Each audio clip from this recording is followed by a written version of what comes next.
Hello students, welcome to the class. आज की class में आप सभी का स्वागत है। तो आज हमारी जो है क्लास सेकंड क्लास है न्यूट्रिशन इन प्लांट्स को लेकर। और पहली क्लास में हमने बहुत सारे माइक्रो न्यूट्रिएंट्स के बारे में पढ़ा था कि किस तरीके के पोषक तत्व पौधे को ज़रूरत होते हैं अपने विकास के लिए, अपनी वृद्धि के लिए और साथ साथ अपने जीवन चक्र को चलाने के लिए, और कहाँ से वो इन पौधे तत्वों को प्राप्त करता है और उनका आवश्यकता किसी पौधे के अंदर क्यों होती है। इन सबको भी लेकर हमने जो है काफ़ी आपसे चर्चा करी। अब जो बात करते हैं आगे आगे, जैसे मैंने अभी आपको नाइट्रोजन फिक्सेशन की भी बात करी कि नाइट्रोजन को किस तरीके से एटमॉस्फेयर की नाइट्रोजन को इस्तेमाल में लिया जाता है और उसको फिक्स किया जाता है। अब आगे जो है हम और भी जो ज़रूरी चीज़ें होती हैं प्लांट के पोषण को लेकर वो करते हैं। तो आपको ऑटोट्रोफिक, न्यूट्रो, हेट्रोट्रोफिक, मैक्रो न्यूट्रिएंट्स क्या क्या होते हैं, माइक्रो कौन से होते हैं, इन सब को लेकर हम चर्चा कर चुके हैं। अब शुरुआत करते हैं आज के लेक्चर की फोटोसिंथेसिस से। तो फोटोसिंथेसिस होता क्या है और किस तरीके से ये जो है हमारी प्रक्रिया कार्य करती है और इससे आप क्या समझते हैं। तो फोटोसिंथेसिस को लेकर अब हम समझते हैं। ठीक, तो फोटोसिंथेसिस क्या है, प्रकाश संश्लेषण क्या है, क्या है इसकी प्रक्रिया और क्या आप समझते हो। देखो, आप खाना बनाते हो, कुक करते हो, फिर उसको खाने को खाते हो, ग्रहण करते हो, फिर खाना आपके शरीर में जाता है और वो टूट जाता है, जो भी ग्लूकोज या जो भी अपघटक जो चाहिए होते हैं उनकी हिसाब से।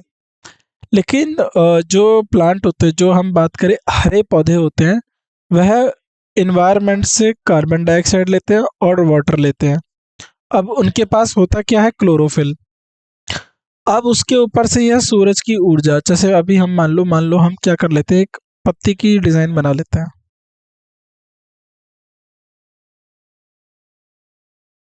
मान लो ये कोई पत्ती है, ठीक है। ये इसमें मान लो ये वो साइट है या वो एरिया है जहाँ पर प्रकाश संश्लेषण होना है, और ये तने पे भी होता है, ठीक है। अब क्या होगा, अब ये मान लो सूरज की किरणें आ रही है,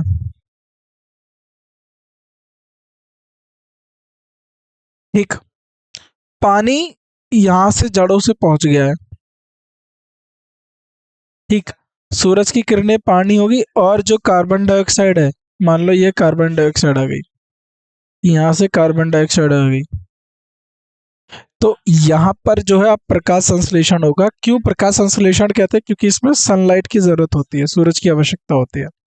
अब प्रकाश संश्लेषण क्या है, आपने कार्बन डाइऑक्साइड लिया, वाटर लिया, ठीक है, कार्बन डाइऑक्साइड लिया, वाटर लिया। अब आपको क्या करना है, इससे इससे आपको बनाना है खाना। क्या खाना होगा, ग्लूकोज, C6H12O6 ग्लूकोज। और इससे क्या क्या निकलता है, और इससे निकलती है ऑक्सीजन। अब ये कुछ ऑक्सीजन इस्तेमाल में कर लेता है, बाकी ऑक्सीजन एनवायरनमेंट में छोड़ लेता है, क्योंकि यही चीज़ मैंने आपको यहाँ पर समझाई थी। और क्या निकलता है, पानी। अब इसको बैलेंस करना है, तो बैलेंस कैसे करोगे, तो ज़रा देखिए कितने कार्बन है यहाँ पर, 6। तो यहाँ पर भी कितने कार्बन होने चाहिए, 6। अब उसके बाद किसको बैलेंस करोगे, हाइड्रोजन को बैलेंस करोगे या फिर आप किसको, ऑक्सीजन को बैलेंस करोगे। तो देखो हाइड्रोजन कितने हैं यहाँ पर, ऑक्सीजन कितने हो गए, 6। यहाँ पर देखो 12 और एक 13, 6 और 2 8 और एक 9। तो इसका मतलब है अब आपको क्या चाहिए, हाइड्रोजन 12 चाहिए।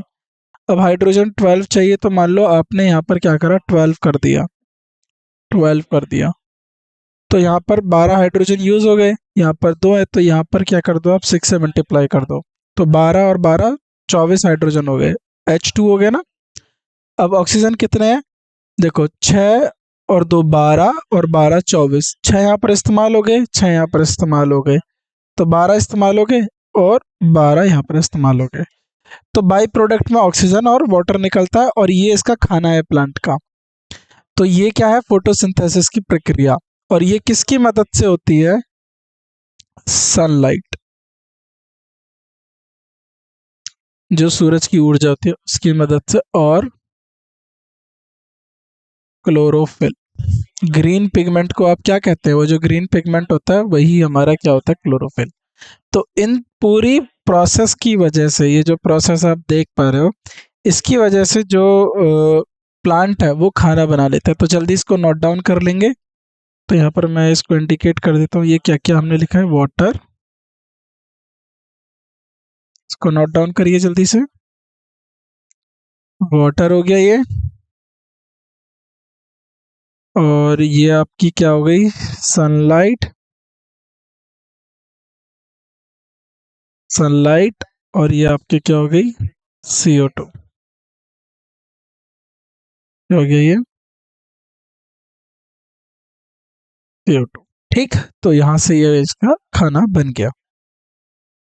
चलिए next, oxygen produced during the photosynthesis is either utilize in respiration और गिवन आउट द एनवायरनमेंट। तो जो प्रकाश संश्लेषण के दौरान उत्पन्न होने वाला ऑक्सीजन या तो श्वसन में उपयोग होता है, या तो वो रेस्पिरेशन में उपयोग हो जाएगा, नहीं तो वह एनवायरनमेंट में छोड़ दिया जाएगा। तो क्या करते हैं प्लांट?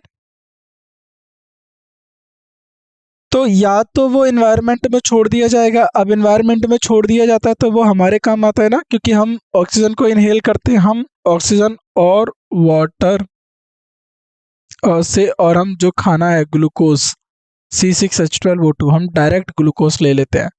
ठीक है, खाना लेते हैं तो हम उससे अपना जो है रेस्पिरेशन बनाते हैं, यानी जो है हमारा फूड का प्रोसेस चलता है। चलो अभी हम इस पे ध्यान देना आपको।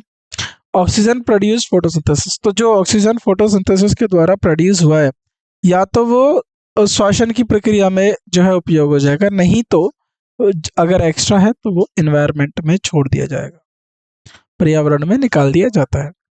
साइट ऑफ फोटोसिंथेसिस, तो ये बहुत इंपॉर्टेंट बात, फोटोसिंथेसिस कहाँ होता है? साइट, प्रकाश संश्लेषण का स्थल कहाँ होती है? ध्यान से देखो। Photosynthesis occur in the mesophyll cells of leaves which contain chloroplast. Each chloroplast contain number of grana. प्रकाश संश्लेषण की जो संश्लेषण पत्तियों के मेसोफिल कोशिकाओं में, मेसोफिल सेल कोशिकाओं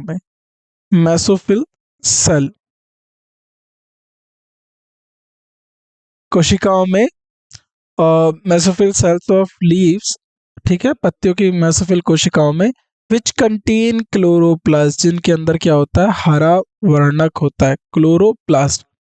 each chloroplast contain number of ग्राना, तो प्रत्येक हरा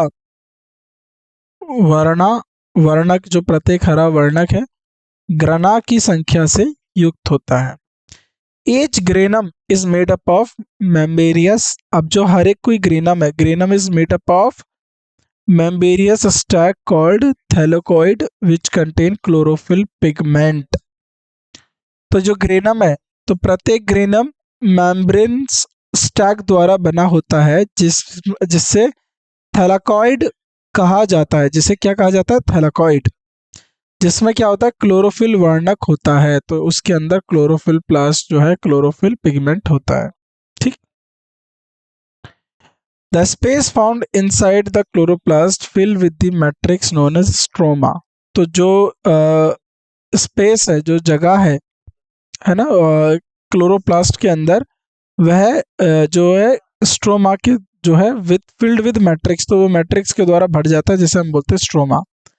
तो हरा वर्णक के अंदर पाए जाने वाला स्थान मैट्रिक्स से भरा होता है, जिसे हम स्ट्रोमा कहते हैं। अब क्या होता है? Process of photosynthesis is divided into two phase. तो प्रकाश संश्लेषण का जो प्रोसेस है, ये दो हिस्सों में या दो चरणों में विभाजित है। तो अब उन प्रत्येक चरणों को हमें देखना है, कौन से चरण होते हैं। तब तक जो आपको बताया गया है, इनको अच्छे से समझिए।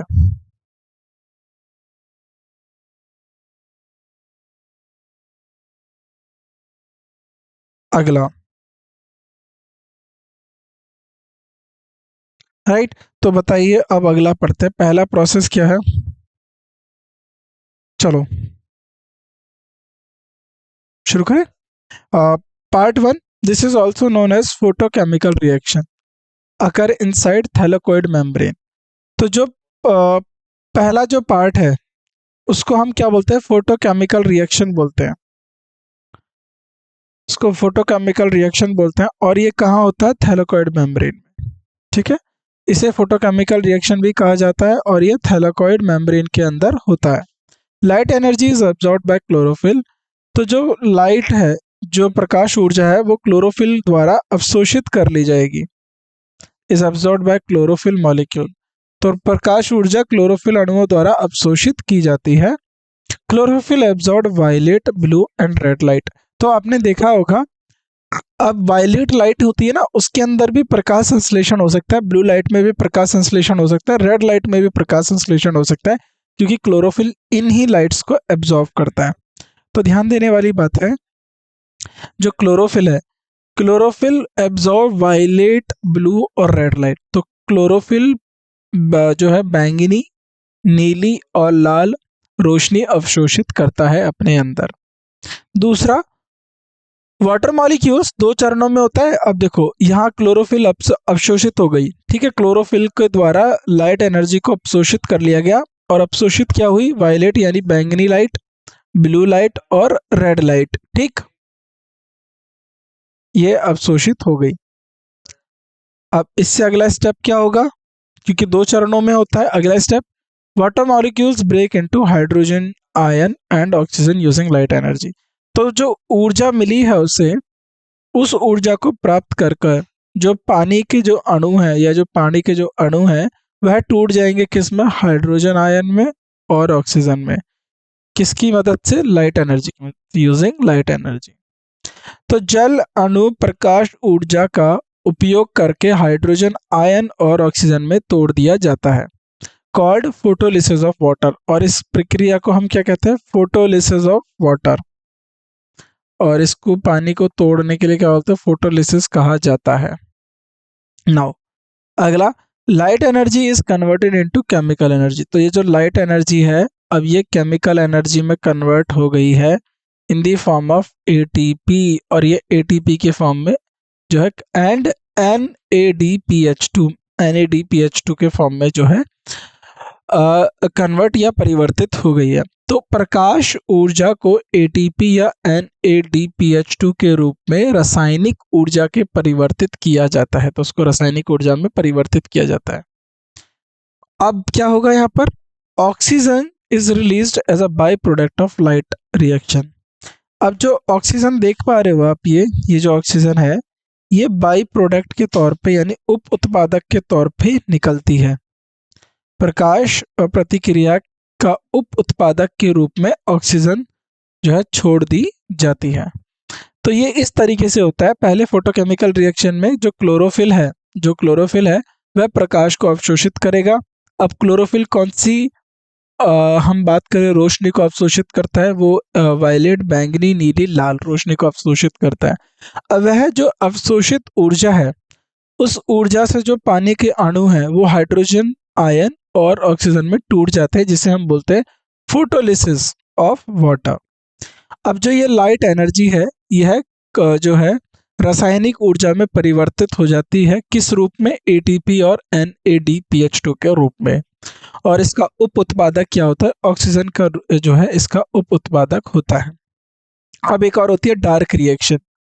अब ये डार्क रिएक्शन क्या होती है, इसको भी हम समझते हैं। तो अभी आपने फोटोसिंथेसिस समझ लिया। अब हम, ये लाइट में होने वाली थी लाइट रिएक्शन। तो फोटोसिंथेसिस 2 हिस्सों में बट गई, एक लाइट रिएक्शन, दूसरी डार्क रिएक्शन। डार्क रिएक्शन देखते हैं। This is not light dependent reaction. तो ये लाइट डिपेंडेंट रिएक्शन नहीं है, यह प्रकाश पे निर्भर नहीं करती। So it is called dark reaction. अब देखो, ये स्ट्रोमा ऑफ क्लोरोप्लास्ट के अंदर होता है, तो याद रखना ये डार्क रिएक्शन परीक्षा में पूछा जाता है।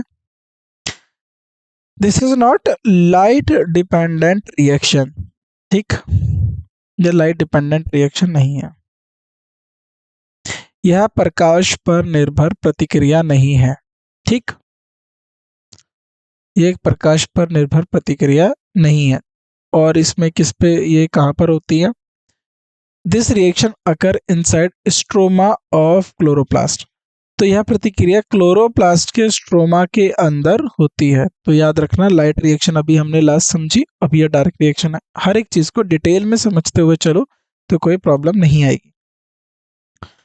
ड्यूरिंग दिस रिएक्शन, अब इस प्रतिक्रिया के दौरान क्या होता है, the chemical energy formed during light reaction is utilized for the reduction of carbon dioxide into simple carbohydrate.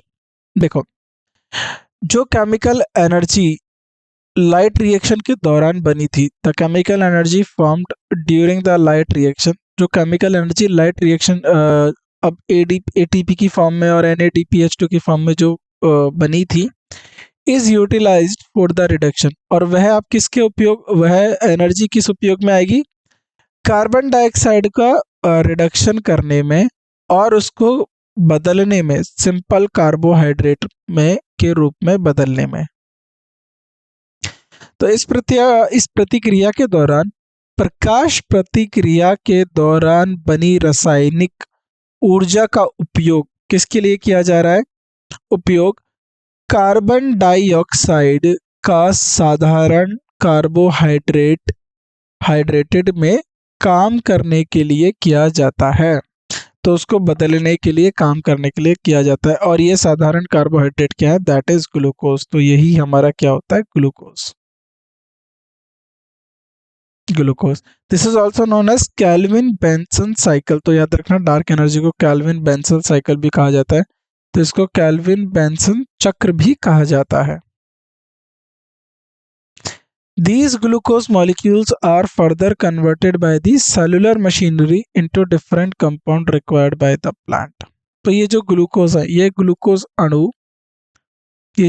अणु है, आगे सेलुलर मशीनरी द्वारा, पौधे के द्वारा आवश्यक विभिन्न यौगिक में परिवर्तित किए जाते हैं।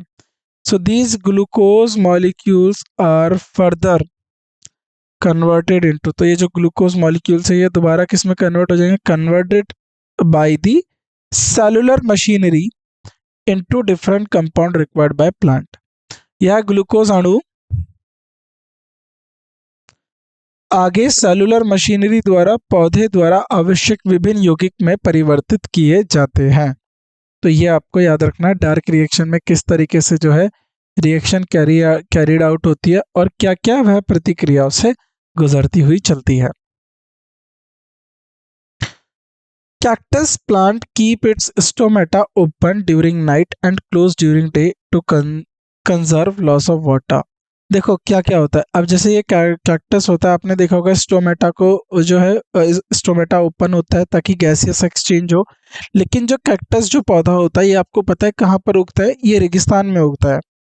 अब रेगिस्तान में क्या होता है कि पानी की बहुत ज़्यादा कमी होती है, और इसकी वजह से जो रेगिस्तान के जो पौधे होते हैं उनको थ्रोनी बुशेस कहा जाता है, उनके ऊपर काटे आ जाते हैं, उनकी जो पत्तियां वो थोड़ी नुकीली टाइप की और उनके ऊपर कांटे लगे रहते हैं। वह इसलिए ताकि वह पानी के लॉस को बचा सके, यानी पानी उनमें से कम निकले। ठीक, और जिससे पानी कम निकलेगा तो होगा क्या कि पानी कम निकलेगा तो उसमें से उन पौधों को अपना जीवन व्यापन करने के लिए जो है नियमित पानी रहेगा। तो कैक्टस प्लांट क्या करता है, अपना स्टोमेटा नाइट में जो है ओपन करता है, ओपन ड्यूरिंग नाइट। तो नाइट में अपना ओपन कर देता है स्टोमेटा गैसियस एक्सचेंज करने के लिए, and close during the night. तो वो डार्क रिएक्शन करता है कैक्टस, तो वो क्या करेगा, डार्क रिएक्शन करेगा। And day time to conserve loss of water. तो कैक्टस पौधा रात में अपने स्टोमेटा को खोलता है और दिन के समय बंद करता है ताकि पानी की हानि को संरक्षित कर सके। अब क्या क्या फैक्टर हैं जो प्रकाश संश्लेषण की प्रतिक्रिया को, या जो क्रिया है प्रकाश संश्लेषण की क्रिया को प्रभावित करने के कारक क्या क्या हैं, उनको और एक बार देखते हैं, समझते हैं। सबसे पहला आता है लाइट, ऊर्जा, लाइट। क्योंकि लाइट सबसे पहले इस्तेमाल की जाती है, source of light for plant is sun. तो पौधों के लिए जो ऊर्जा का केंद्र है, जो प्रकाश का केंद्र है, वो क्या है, सूरज। तो पौधों के लिए प्रकाश का स्रोत क्या है, सूर्य है। Out of the total solar energy 1 to 2% solar energy used by plant in photosynthesis. तो कुल सूर्य ऊर्जा का 1 से 2% जो है सूर्य ऊर्जा का पौधा द्वारा प्रकाश संश्लेषण में उपयोग की जाती है, तो 1 से 2% तक। जितनी भी कुल सूर्य ऊर्जा है उसका 1 से 2% सूर्य ऊर्जा पौधों द्वारा जो है प्रकाश संश्लेषण के लिए इस्तेमाल की जाती है। Red and blue light are most effective in photosynthesis, तो याद रखना सबसे ज्यादा इफेक्टिव फोटोसिंथेसिस के लिए कौन सी लाइट है, रेड और ब्लू। लाल और नीली लाइट ज्यादा इफेक्टिव है फोटोसिंथेसिस के लिए। तो लाल रोशनी और नीली रोशनी प्रकाश संश्लेषण में सबसे प्रभावी होती हैं। The rate of photosynthesis is maximum in red light, तो याद रखना मैक्सिमम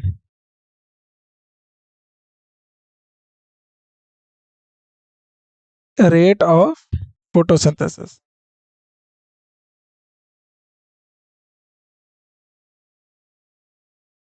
तो सबसे ज्यादा किस में होता है, रेड लाइट में। रेड लाइट में। फिर किस में होता है उससे कम, ब्लू लाइट में। और सबसे कम किस में होता है, वायलेट लाइट में, बैंगनी वायलेट लाइट में। तो यह याद रखिएगा, परीक्षा में पूछा जा सकता है। ठीक है, चलिए। तो the rate of photosynthesis is maximum in red light and minimum in violet light. तो प्रकाश संश्लेषण की दर लाल रोशनी में अधिकतम और बैंगनी रोशनी में न्यूनतम होती है, ठीक। और हरी रोशनी में होती नहीं है। There is no photosynthesis in green light. हरे रंग की रोशनी में प्रकाश संश्लेषण नहीं होता है, याद रखेंगे। हरे रोशनी में किसी भी प्रकार का प्रकाश संश्लेषण देखने को नहीं मिलेगा। इंक्रीज इंटेंसिटी ऑफ लाइट, अगर लाइट की इंटेंसिटी को बढ़ा देते, तीव्रता को, प्रकाश की तीव्रता को बढ़ाते हैं, तो जो प्रकाश संश्लेषण की जो क्रिया है वह भी बढ़ेगी। प्रकाश की बढ़ती तीव्रता प्रकाश संश्लेषण की दर को बढ़ाती है। तो प्रकाश में तीव्रता बढ़ेगी तो प्रकाश संश्लेषण की जो है दर बढ़ेगी। At very high intensity the photosynthesis is decrease. लेकिन अगर ज्यादा ही इंटेंसिटी हो गई, मान लो ज्यादा ही इंटेंसिटी कर दी गई लाइट की, अगर ज्यादा इंटेंसिटी हो गई लाइट की, तो जो प्रकाश संश्लेषण की जो क्रिया हो रही है वह कम हो जाएगी। उच्च तीव्रता पर प्रकाश संश्लेषण कम हो जाता है। तो ये जो भी आपको पॉइंट्स बताए हैं ये काफी इंपॉर्टेंट पॉइंट है, इन सबको आप नोट डाउन करेंगे और हर एक को अंडर देखो हाईलाइट करते हुए चलेंगे, क्योंकि परीक्षा में ये जो है पूछे जाते हैं। ठीक है, चलो आगे बढ़े। अगला आता है वाटर। अब वाटर भी ये देखो, हम हर एक चीज को पढ़ रहे हैं, जो वाटर हो गया, प्रकाश हो गया, फिर आगे और भी क्या क्या है। वाटर, जल, पानी किस तरीके से उपयोग होता है। Water is an essential raw material in photosynthesis. तो वाटर क्या, एक आवश्यक कच्चा जो है बात करें मटेरियल है, कच्चा जो है उत्तवक है, माल है। So water is a essential raw material in photosynthesis. तो पानी प्रकाश संश्लेषण के लिए एक आवश्यक कच्चा माल है। Only 1% of the absorb water it is utilized in photosynthesis. तो जो पौधे द्वारा जितना भी पानी शोषित अवशोषित किया जाता है उसका 1% ही प्रकाश संश्लेषण में उपयोग होता है। तो कहने का मतलब है, अगर मान लो पौधे ने 5 लीटर जो है पानी जो है अपने अंदर अवशोषित किया, तो उसका 1% जो है पौधा जो है अपने अंदर जो है यूज करता है। चलिए, only 1% of the absorb water is utilized in photosynthesis. तो केवल 1% अवशोषित पानी प्रकाश संश्लेषण के उपयोग में होता है। Less availability of water reduce the rate of photosynthesis. अगर पानी की कमी है तो उसकी वजह से भी फोटोसिंथेसिस कम होगा, और देखा होगा पौधे जो है अच्छे से उग नहीं पाते, ग्रो नहीं कर पाते। तो पानी की कमी के कारण या पानी की उपलब्धता प्रकाश संश्लेषण की दर की कमी करती है। ठीक है, पानी की कम उपलब्धता प्रकाश संश्लेषण की दर की जो है कम करती है। Under the deficient of water condition, अगर पानी कम है तो क्या होगा? अगर ऐसी कंडीशन आ गई कि पानी की उपलब्धता कम है, तो stomata is close to reduce the loss of water. तो जैसा कैक्टस में हो रहा था ना कि स्टोमेटा बंद हो जाता है जिसमें से पानी नहीं निकलता, तो जो स्टोमेटा है वो बंद हो जाएगा। स्टोमेटा को जो है गार्ड सेल प्रोटेक्ट करके रखते हैं। इस तरीके से दो, ऐसे आप मान लीजिए इस तरीके से दो गार्ड सेल होते हैं, ये स्टोमेटा को बंद कर देते हैं। ठीक है, तो ये स्टोमेटा को बंद कर देते हैं।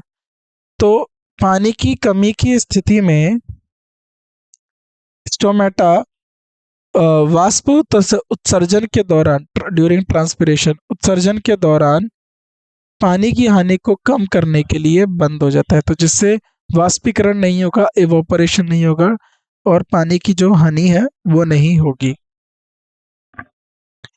अगला आता है टेम्परेचर। टेम्परेचर या तापमान से क्या फर्क पड़ता है, ये और देखेंगे। देखो सीधी सीधी बात है, टेम्परेचर में वृद्धि होगी तो जो फोटोसिंथेसिस है उसकी दर में भी वृद्धि होती है। Rate of photosynthesis increase by increase in temperature up to 40 degree, 40 degree तक। यदि प्रकाश संश्लेषण की दर तापमान को बढ़ाने से बढ़ती है, जब तक यह 40 डिग्री तक नहीं हो जाती। तो 40 डिग्री तक जो है, अगर आप मान लो 40 डिग्री तक किसी तापमान को बढ़ाते जा रहे हो, तो जो दर है फोटोसिंथेसिस की, प्रकाश संश्लेषण की जो प्रतिक्रिया की दर है वो भी बढ़ती जाएगी। लेकिन क्या होगा अगर 40 डिग्री से ऊपर चला गया? अब 40 degree Celsius there is a decrease in photosynthesis. तो 40 डिग्री के ऊपर, 40 डिग्री सेल्सियस के ऊपर प्रकाश संश्लेषण में कमी आती है। Similarly low temperatures also inhibit photosynthesis by affecting the activity of zone, जो एंजाइम है। तो अगर तापमान कम है तो उससे क्या होगा कि जो प्रकाश संश्लेषण है वह गिर जाएगा, उसकी दर कम हो जाएगी, क्योंकि जो एंजाइम अंदर काम कर रहे हैं वह धीरे या उनको प्रभावित होंगे कम तापमान की वजह से। तो इसी प्रकार कम तापमान भी एंजाइम की गतिविधि को प्रभावित करके प्रकाश संश्लेषण को रोकता है। तो ये क्या करता है? प्रकाश संश्लेषण को रोकता है। The dark reaction involve a number of enzyme. तो जो डार्क रिएक्शन होती है प्रकाश के अंदर, the dark reaction involve a number of enzymes. तो जो अंधेरे की जो प्रतिक्रिया है उसमें कई एंजाइम शामिल होते हैं, तो कम तापमान पर वो एंजाइम्स कम काम करेंगे। ठीक है, तो क्या दिया हुआ है इसमें? Low temperature lower the activity of enzyme. तो कम तापमान पर जो एंजाइम है वो कम काम करेंगे, और हाई टेम्परेचर पे इनएक्टिवेशन ऑफ एंजाइम, और उच्च तापमान पर एंजाइम निष्क्रिय हो जाते हैं। तो ये जो है प्रकाश जो है इस तरीके से जो तापमान है प्रकाश संश्लेषण की दर को जो है अफेक्ट करता है, प्रभावित करता है। ठीक है, तो याद रखना ये बहुत इंपॉर्टेंट पॉइंट्स हैं सारे के सारे, परीक्षा में आपसे कभी भी कुछ भी पूछ सकते हैं, तो हर एक बात को हाईलाइट करना है और याद करते हुए आगे चलना है। अगला आता है कार्बन डाइऑक्साइड। तो कार्बन डाइऑक्साइड किस तरीके से, आपको पता है ज़्यादा पेड़ पौधे हम बोलते हैं लगाने चाहिए, जिससे क्या होगा वातावरण में जो कार्बन डाइऑक्साइड है उसको जो है पेड़ पौधे इस्तेमाल करेंगे, और जो मनुष्य हैं उनके लिए स्वस्थ हवा यानी ऑक्सीजन की कमी को पूरा करेंगे। ठीक है, carbon dioxide, atmosphere is the main source of carbon dioxide. तो बिल्कुल, जैसे हमारे लिए ऑक्सीजन कहाँ से है? एटमॉस्फेयर है। तो वायुमंडल ही जो है, वायुमंडल कार्बन डाइऑक्साइड का मुख्य स्रोत होता है पौधों के लिए। The rate of photosynthesis increases with the increase in concentration of carbon dioxide up to a limit. तो एक दर तक, किसी एक दर तक, जो दर है फोटोसिंथेसिस की एक लिमिट तक है ना, एक सीमा तक जो दर है फोटोसिंथेसिस की वो बढ़ेगी, जब जब कार्बन डाइऑक्साइड की कंसंट्रेशन में या सांद्रता में जो है वृद्धि होगी, लेकिन किसी एक दर तक। ठीक है। प्रकाश संश्लेषण की दर कार्बन डाइऑक्साइड की संचय की वृद्धि के साथ बढ़ती है, परंतु एक सीमा तक, but up to a limit, एक सीमा तक जो है बढ़ेगी। The excess concentration prove to be toxic to the plant cell. अगर अतिरिक्त संचय पौधे में कोशिकाओं में के लिए विषकत हो साबित हो सकता है, यानी जहरीला यानी टॉक्सिक साबित हो जाता है। जैसे कार्बन डाइऑक्साइड अगर पौधों में भी ज़्यादा हो जाएगी तो भी जो है विस्कर्षित साबित हो जाएगी, यानी उसके लिए टॉक्सिक साबित हो जाएगी। तो इसीलिए एक दर तक ही कार्बन डाइऑक्साइड की सीमा जो होती है उसको उपयोग किया जाता है प्रकाश संश्लेषण की प्रक्रिया के लिए। आगे के पॉइंट्स, अगला आता है oxygen. Over concentration of oxygen stop photosynthesis. अगर ऑक्सीजन की मात्रा ज़्यादा हो गई तो प्रकाश संश्लेषण की दर रुक जाती है। ऑक्सीजन की अधिक संचय प्रकाश संश्लेषण की दर को रोक देता है। कैसे, समझो आप। मान लो CO2 प्लस H2O, तो आपको क्या मिल रहा था, C6H12O6। ठीक है, तो इसको और पूरा लिख देता हूँ मैं, 6CO2 प्लस 12H2O। ठीक है, तो और क्या मिल रहा था, O2O6 प्लस 6H2O। ठीक है, अब ध्यान से देखो यहाँ पर, अगर आपके पास पौधे के अंदर ये ज़्यादा हो गया तो पौधा क्या ही करता है, पहले जो है प्रकाश पौधा इसको श्वसन के इस्तेमाल करके बाकी तो बाहर एनवायरनमेंट में छोड़ देता है। लेकिन ऑलरेडी ही पौधे के पास बाई प्रोडक्ट हो गया, तो क्या ये दर आगे बढ़ पाएगी, क्योंकि इसमें तो इसकी अधिकता है, तो ये रिएक्शन रुक जाती है। इसीलिए ज़्यादा अगर ऑक्सीजन हो जाएगा तो यानी ऑक्सीजन तो एक प्रोडक्ट के तौर पर प्रकाश संश्लेषण की जो प्रक्रिया है उसमें से ऑक्सीजन एक बाई प्रोडक्ट बन रहा है। अगर ऑक्सीजन की ही मात्रा बढ़ जाएगी तो वो बाई प्रोडक्ट के लिए बनने की वजह से जो प्रकाश संश्लेषण की दर है, जो प्रकाश संश्लेषण की प्रक्रिया, वो आगे नहीं हो पाएगी, इसीलिए उसकी जो दर है या फिर वह रुक जाएगा। It increase the rate of respiration manifold and disturb the excited condition of chloroplast. तो यह श्वसन की दर को कई गुना बढ़ा देता है। ठीक है, तो और इससे क्या हो जाएगा, श्वसन की दर कई गुना बढ़ जाएगी, श्वसन की दर को कई गुना बढ़ा देता है और क्लोरोप्लास्ट की उत्तेजित स्थिति को बाधित करता है। In this condition photosynthesis is not possible. तो इस स्थिति में जो प्रकाश संश्लेषण की संभावना है वह नहीं हो पाती और प्रकाश संश्लेषण जो है रुक जाता है। Conversion of starch into sugar is essential for the opening of stomata. तो स्टार्च को शुगर में परिवर्तित करने के लिए करना स्टोमेटा के खुलने के लिए आवश्यक है। तो स्टार्च जब शुगर में परिवर्तित होगा उसी वजह से जो है स्टोमेटा ओपन खुलता है या बंद होता है। ठीक, तो ये चीज़ें आपको याद रखते हुए चलना है। चलिए, तो यहाँ पर आप कार्बन डाइऑक्साइड समझ गए, ऑक्सीजन समझ गए, किसी की अगर कोई भी चीज़ एक्सेस में हो जाती है तो वो नुकसानदेह ही होती है। ठीक है, चलो अब आता है रेस्पिरेशन, श्वसन।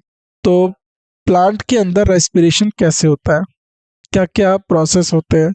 तो यहाँ से हम बात करें तो एक न्यूट्रिशन इन प्लांट में ही एक अलग सा जो है चैप्टर की हम बात करें, रेस्पिरेशन की बात करते हैं। यहाँ पर क्या होता है रेस्पिरेशन, श्वसन। Respiration is a catabolic exothermic and oxidative breakdown of food. क्या इससे समझे, रेस्पिरेशन एक कैटाबॉलिक एक्सोथर्मिक ऊष्मीय, कैटाबॉलिक ऊष्मीय और ऑक्सीडेटिव ब्रेकडाउन है भोजन का। तो श्वसन एक कैटाबॉलिक ऊष्मीय ऑक्सीडेटिव खाद्य का विघटन है। खाद्य मतलब भोजन का विघटन है। It release energy in the form of ATP। तो इससे क्या मिलती है, इससे ATP मिलती है। ठीक है, ATP मिलता है। And carbon dioxide. तो ये एटीपी और कार्बन डाइऑक्साइड छोड़ता है, तो यह एटीपी और कार्बन डाइऑक्साइड के रूप में ऊर्जा छोड़ता है। It occur inside the cell, और ये सेल के अंदर होता है, याद रखना सेल के अंदर होता है, यह कोशिका के अंदर होता है। It is also known as cellular respiration, तो इसीलिए से सेलुलर कोशिका श्वसन भी कहा जाता है। The process respiration is represented as, तो रेस्पिरेशन को की प्रक्रिया को निम्नलिखित रूप से प्रस्तुत किया जाता है। कौन से रूप है, देखो ये रहा।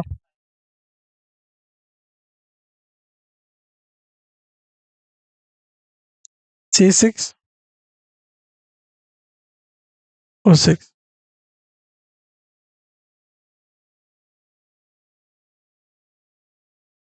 अब देख रहे हो ये कुछ आपको उल्टा लग रहा है, किसका उल्टा लग रहा है जरा बताओ। ये आपको उल्टा लगेगा फोटोसिंथेसिस का, तो respiration is reverse of photosynthesis. ठीक है, तो इससे सिक्स देखो क्या होता है, C6H12O6 प्लस O2, तो क्या मिलता है इससे हमें,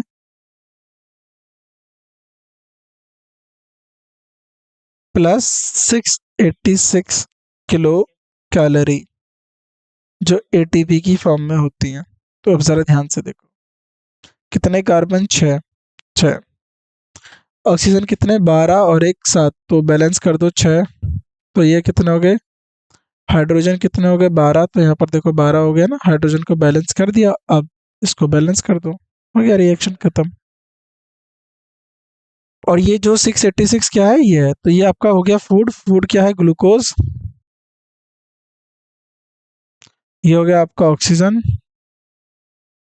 ये हो गया वाटर, और ये हो गया आपका CO2। और ये क्या मिल रही है, ऊर्जा, एनर्जी। इसी ऊर्जा से आपकी जो बॉडी है चल पाती है, काम कर पाती है, तो इसी ऊर्जा की मदद से। अब रेस्पिरेशन को एक एक करके समझते हैं क्या होता है। Energy release during respiration is utilized in performing different life activity. तो जो श्वसन में के दौरान जो एनर्जी, जो ऊर्जा जो मुक्त है, जो मुक्त हुई है, जो ऊर्जा प्राप्त हुई है, वो ऊर्जा जो है किस कार्यवृत्त में काम की जाती है, किस कार्यवृत्त में रहती है, लाइफ एक्टिविटी, जीवन की जो गतिविधियां हैं उनको चलाने में।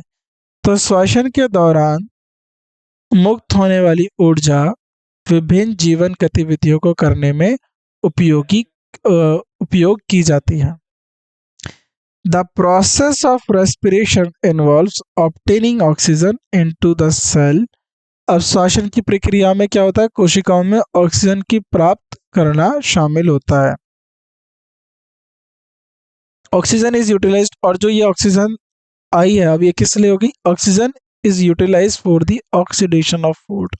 तो यह ऑक्सीजन फूड के ऑक्सीकरण के लिए, टू रिलीज एनर्जी, ऊर्जा देने के लिए, वाटर और कार्बन डाइऑक्साइड देने के लिए।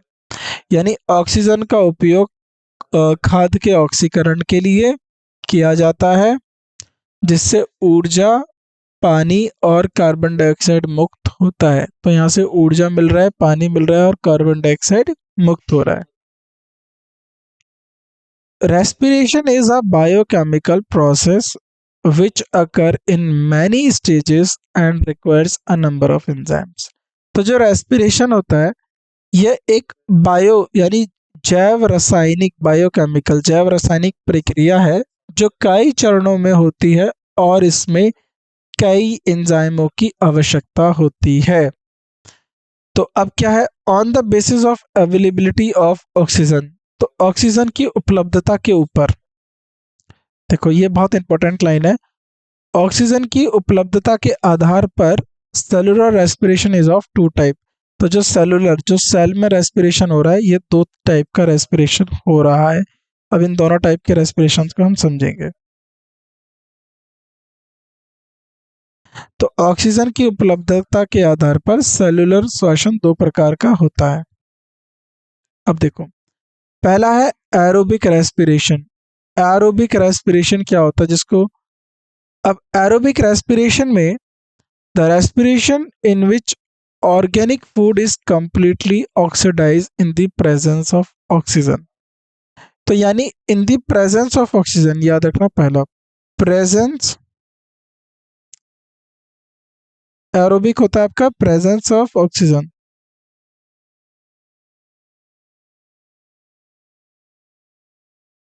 जिस श्वसन में जैविक खाद्य पूरी तरह से ऑक्सीजन की उपस्थिति में ऑक्सीडाइज होता है उसको हम बोलते हैं aerobic respiration. It produce energy rich compound, तो इसमें होता है energy rich compound ATP, carbon dioxide, water is called aerobic respiration.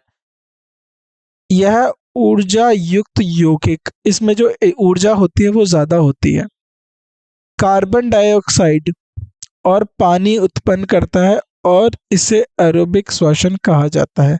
तो एरोबिक रेस्पिरेशन याद रखना, प्रेजेंस ऑफ ऑक्सीजन, यानी इसमें जो ऑक्सीजन है उसकी मात्रा ज्यादा है, तो प्रेजेंस ऑफ ऑक्सीजन और इसके साथ साथ जो एटीपी इसमें हमें मिल रहा है वह ज्यादा मात्रा में मिलता है।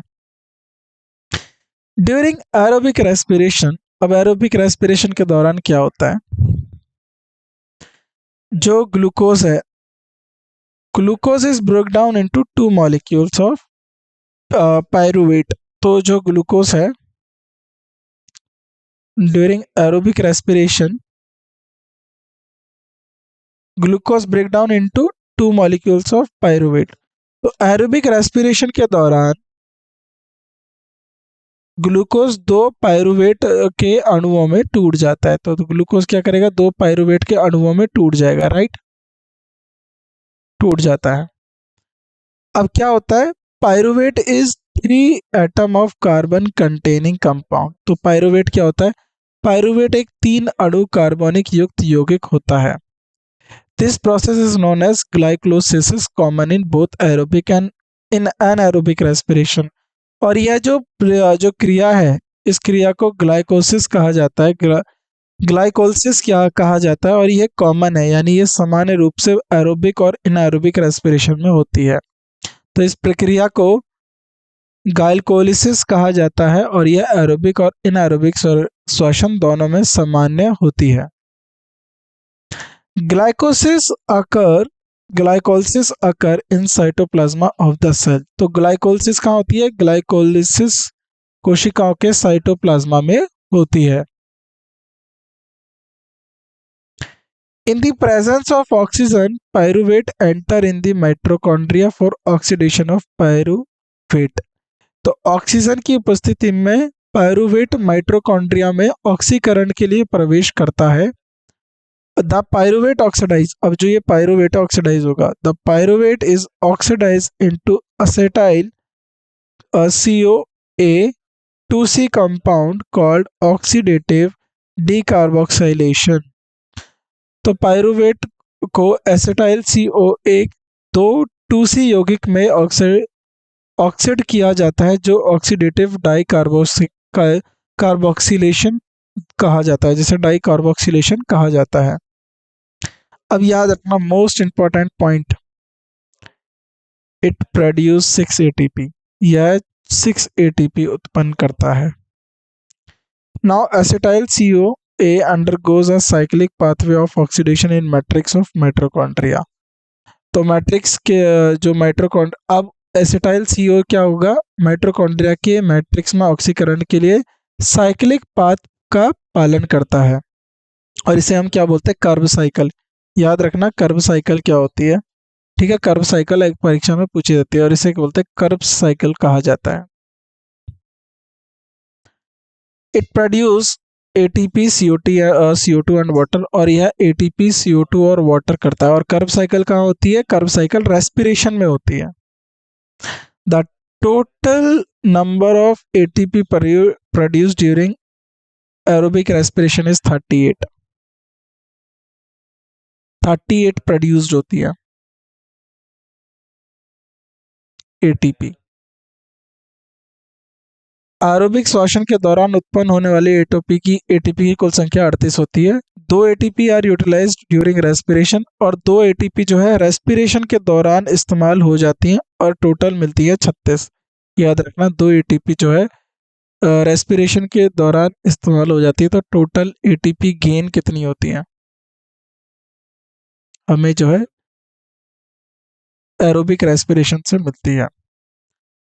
अब कल की क्लास में हम एनाएरोबिक रेस्पिरेशन जानेंगे, तो आज की क्लास के लिए बस इतना ही। तो यहाँ पर आपने फोटोसिंथेसिस के बारे में पढ़ लिया, डार्क लाइट रिएक्शन के बारे में पढ़ लिया, और उसके साथ साथ आपने कौन से फैक्टर्स फोटोसिंथेसिस को अफेक्ट करते हैं रेस्पिरेशन के बारे में पढ़ लिया। अगली क्लास में हम एनाएरोबिक रेस्पिरेशन और बाकी की बातों को लेकर चर्चा करेंगे।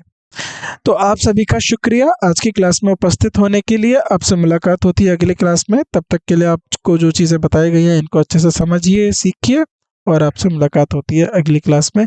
तो आप सभी का धन्यवाद हमसे जुड़ने के लिए। अच्छे से इनकी प्रैक्टिस करिए और इनको जो है अच्छे से पढ़ते रहिए। धन्यवाद आप सभी का। Thank you so much.